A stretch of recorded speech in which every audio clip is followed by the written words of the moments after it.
A Deputación acometerá obras en estradas dunha vintena de concellos da provincia por importe de 3,5 millóns de euros. O presidente José Tomé daba a coñecer este segundo paquete de actuacións do Plan de Mellora das Estradas para este ano, que co investimento da primeira fase acada os 15,5 millóns de euros, con cargo á partida destinada á mobilidade nos orzamentos de 2025. Sabedes que temos un compromiso moi importante con mobilidade na provincia de Lugo, que non son palabras, senón que son feitos, como se pode constatar na realidade, e é un compromiso que se traduce neste ano 2025 nun investimento de 27 millóns de euros, por encima dos 27 millóns de euros, que ven a representar algo máis do 21% do noso presuposto. O Plan de Mellora das Estradas complétase agora con 16 proxectos en 120 km de vías provinciais que se suman aos 280 km do paquete inicial.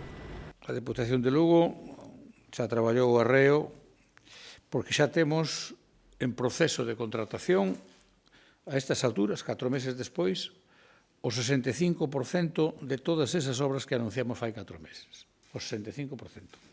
José Tomé explicou que as intervencións serán moi diversas e levaronse a cabo en todas as comarcas respondendo a criterios obxectivos. Así establecemos novamente unha folla de ruta sobre as actuacións máis necesarias nas nosas estradas provinciais e é unha folla de ruta que non ten nada que ver con intereses partidistas nin persoais e que si motivan a outras administracións, polo que podemos comprobar lamentablemente. Mira, fíxese, dos 20 concellos polos que pasan estas estradas que imos a arranxar neste segundo paquete, hai 10 que están gobernados polo Partido Popular, 9 polo Partido Socialista e 1 polo BNG. Iso é a realidade dos feitos. Entre os traballos previstos, o presidente provincial sinalou algúns exemplos.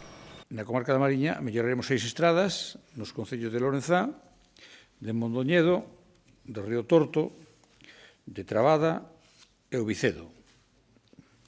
Como ven, por Río Torto, Mondoñedo, o Vicedo son concellos gobernados polo Partido Popular, por poñer un exemplo. E, ademais, neste último municipio, no Vicedo, serán dúas estradas que conectan varias parroquias co límite da provincia da Coruña e que, ademais, dan servicio a unha praia importante ali no Vicedo. O plan recolle ademais actuacións de conservación, mantemento e mellora na Terra Chá, na Ribeira Sacra, no cinto comarcal o seu paso polo Corgo e na estrada de Folgoso, o Courel.